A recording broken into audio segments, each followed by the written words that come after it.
all right, so we talked about this earlier. Apparently, yesterday in Montreal, GSP met with both Lorenzo Fertitta and Dana White to basically discuss a possible return by the champion, or former champion now. Do you think we'll see GSP back in the octagon in 2015?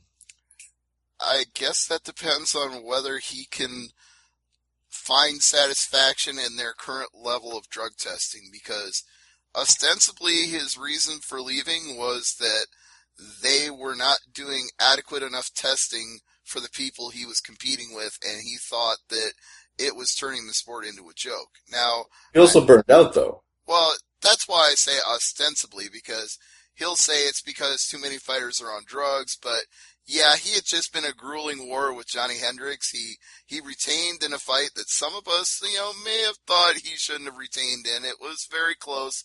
It was certainly controversial at the time. He didn't look like a winner after that fight. And, well, he could say he was leaving because of the drug testing problems, but I think the mental pressure, as we discussed back when he had the press conference about why he was leaving, it was more that he was putting himself through so much pressure to compete. And is that going to change now? Is he going to be just as hyper-focused as he was before if he came back? And is he going to burn himself out again?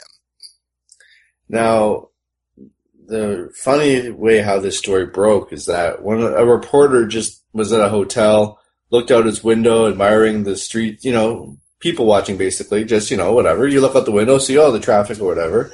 Hey, look, there's Dana White. And there's GSP. Okay. So when they reached Dana White for comment, Dana White said, and I quote, "The good news is Canada has amazing steak." Of course that's what Dana's going to say. Yeah. And then, I remember having some damn good steak when we were in Montreal. GSP, actually, you talk about no spring chicken. GSP is 33 now.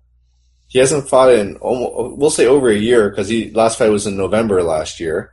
Coming off a torn ACL, there's talk that, Rory McDonald obviously is getting the next shot against Hendricks and Lawler. So what do you do if McDonald wins the title, then back comes GSP? Does GSP get the title shot? Do you put GSP and Rory in GSP's first fight back, or do you give GSP a warm-up fight? Would he want a warm-up fight? Do you think he would say, I don't need a warm-up, I want a title shot, I didn't lose the belt? All I can say is, they're friends, they're business associates, they trade together, all that stuff is all great, but if GSP is going to be the GSP he used to be, he's got to want that title back, because he never actually lost it. Well, again, debatable if you watch that Hendricks fight whether he should have lost it, but technically he never did. He vacated the title. So if we want GSP to be GSP, that's got to be his number one focus, is I need to prove that I'm still the best. Even if that's against one of my best friends, I have to do it. Now, you also could look at the other side of the coin saying, well, I don't want to come back at welterweight. I want to fight, Anderson Silva.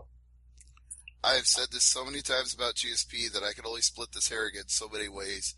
He is the perfectly attuned fighter for his weight. If he fights down in weight, he's not going to be able to make the cut. If he fights up in weight, he's not going to be competitive. He is the elite athlete for his size and his weight.